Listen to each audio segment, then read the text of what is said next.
Hello বন্ধুরা, welcome back to my channel. সবাইকে জানাই গুড মর্নিং। আর আজ শুভ ষষ্ঠী, সবার পুজো খুব ভালো কাটুক। আর আজ আমি একটা নতুন রেসিপি নিয়ে চলে এসেছি। কাল যে মাছ ছিল তার মধ্যে আমি 4 পিস মাছ রেখে দিয়েছিলাম ভেজে, সেটা দিয়ে আজ করব পটল আলুর তরকারি। তো চলো দেখা যাক। আমি পেঁয়াজ, রসুন, আদা, জিরে, কাঁচা লঙ্কা সবই মিক্সিতে আমি পেস্ট করে নিয়েছি।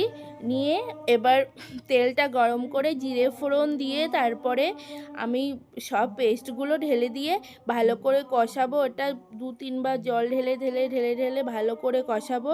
তারপরে দিয়ে দিব লবণ, হলুদ আর মানে হালকা শুকনো লঙ্কা কালারিং হওয়ার জন্য। মশলাটা যতক্ষণ ভাজা ভাজা না হচ্ছে, তেলটা উপরে না উঠে আসছে, ততক্ষণ আমি ওটা জল ঢেলে ঢেলে কষাতে থাকবো। এই দেখো হালকা তেল ছেড়ে দিয়েছে, তারপরেও আমি জল ঢেলে দিয়ে ভালো করে ওটা কষাচ্ছি। কষিয়ে কষিয়ে মানে যত ভালো করে মশলাটা কষাবে তত টেস্ট হবে তরকারির। এই দেখো আবার জল ঢেলে দিয়ে ভালো করে এটা মশলাটা ভেজে নিচ্ছি। প্রায় মানে কমপ্লিট হয়ে এসছে ভাজাটা।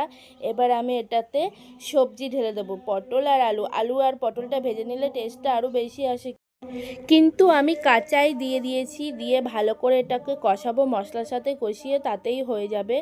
এই দেখো ভালো করে কষাচ্ছি অনেকক্ষণ ধরে। দেখো প্রায় শুকিয়ে শুকিয়ে এসছে মশলাটা, দেখো প্রায় শুকিয়ে শুকিয়ে এসছে, পুরো শুকিয়ে গেছে, মানে হয়ে গেছে পুরো অর্ধেক, হাফের বেশিটা হয়ে গেছে। এবার দেব জল ঢেলে, পরিমাণ মতন জল ঢেলে, যে যেরকম ঝোল রাখবে সে সেরকম জল দেবে। আমি আমার পরিমাণ মতন জল দিয়েছি। একটু ফুটে একদম পুরো মাখা মাখা হয়ে যাবে জলটা ফুটে। যখন ঝোলটা ফুটে আসবে তখন আমি ওর মধ্যেই দিয়ে দেবো মাছগুলো।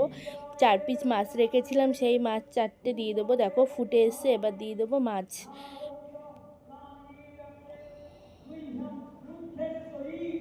ভালো করে আজকেও আমি কড়া করে ভেজে নিয়েছি মাছটা, ভেজে ভালো করে। এবার আলুটা সিদ্ধ হওয়ার জন্য আমি ঢেকে দেব তরকারিটা। এবার আলুটা সিদ্ধ হওয়ার অপেক্ষায় থাকবো।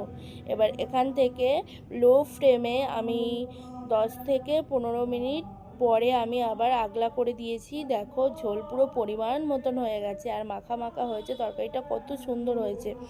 এবারে আমি গরম মশলা দিয়ে ওটা নামিয়ে নেব। যে গরম মশলা দিয়ে দিয়েছি, এবার ওটা নামিয়ে নেব।